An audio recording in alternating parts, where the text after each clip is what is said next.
The Kern County Board of Supervisors approving a rezoning ordinance to increase oil and gas permitting locally. I'm Veronica Morley, your senior reporter. It took more than 70 binders to hold the entire history of the Environmental Impact Report, a report that has been passed and rescinded twice before, going all the way back to 2015. Please cast your votes. The motion is approved. All ayes. Now you can clap. For hours, the Kern County Board of Supervisors chambers were filled as a rezoning of the oil and gas well permitting ordinance was debated. With overwhelming support from the audience, supervisors voted unanimously to pass the ordinance. Planning Director Lorelei Oviatt highlighted the years of extensive work that has gone into this ordinance, noting that over the last decade, the total items found that needed revision in the entire report came down to only 3.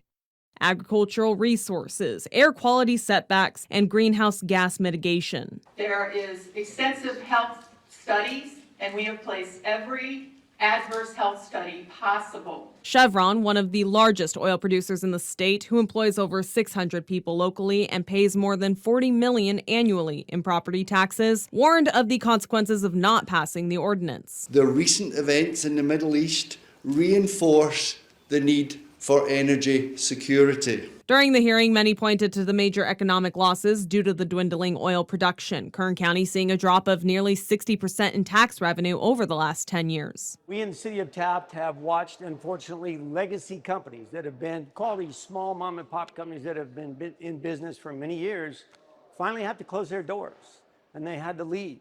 I recently did a tour of the fields of Holmes Western, but if we had a national crisis or a state crisis and that pipeline was down. Supervisor Parlier, who represents some of Kern's main oil producing areas, asked about the infrastructure collapse if local oil production declines further. The information that I've been provided is that if we lose one more refinery, right, we're losing 2. If we lose one more, we only have 15 days of gasoline in California. Opponents to the ordinance in attendance as well, questioning the safety of communities under this ordinance and the response from the industry.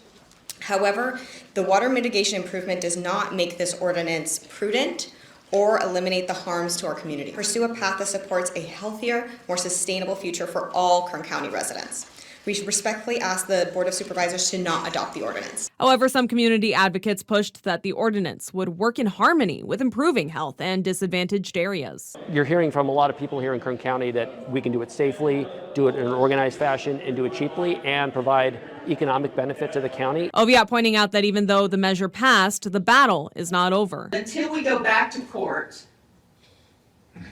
and they look at our documents and say that we did it right this time, and they discharge it, I cannot stop permitting again. District 32 Assemblyman Stan Ellis offering his support for the ordinance, promising to ensure it continues to move forward. What I'm hearing from the state level is they're feeling pressure, and they're feeling pressure from their citizens because the price of gas is going to go to $8 a barrel because of the governor's failed energy policy. And Oviatt said now that the ordinance has been approved, any litigants have 30 days to respond. In Bakersfield, I'm Veronica Morley, your senior reporter.